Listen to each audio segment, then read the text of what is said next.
আজকের এই বিশেষ দিনে আমরা সত্যিই সৌভাগ্যবান, কারণ আজ জাতির শ্রেষ্ঠ সন্তানেরা আমাদের মাঝে উপস্থিত রয়েছেন।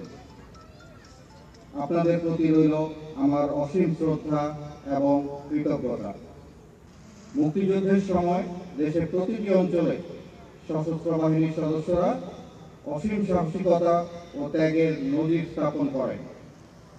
বিভিন্ন সেক্টরে পরিচালিত অপারেশনের মাধ্যমে তারা শত্রুর প্রতিরক্ষা ব্যবস্থা ভেঙে দেন এবং বিজয়ের ভিত্তি তৈরি করেন।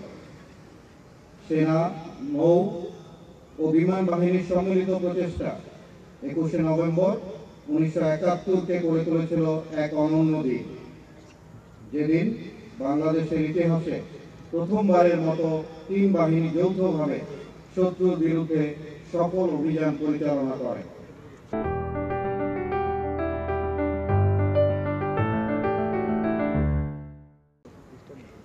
এই বিশেষ দিনে আমি সশ্রদ্ধ চিত্তে স্মরণ করতে চাই সেই সমস্ত অকুতোভয় লাখো শহীদদের, যাদের প্রাণের বিনিময়ে অর্জিত হয়েছে আমাদের প্রাণপ্রিয় স্বাধীনতা।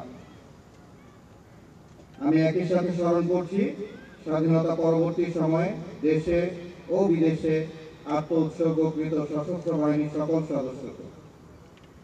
এই মহান দিনে আমি সকল শহীদদের আত্মার মাগফিরাত কামনা করছি। আমি তাদের পরিবার বর্গের প্রতি জানাচ্ছি গভীর শ্রদ্ধা ও সমবেদনা।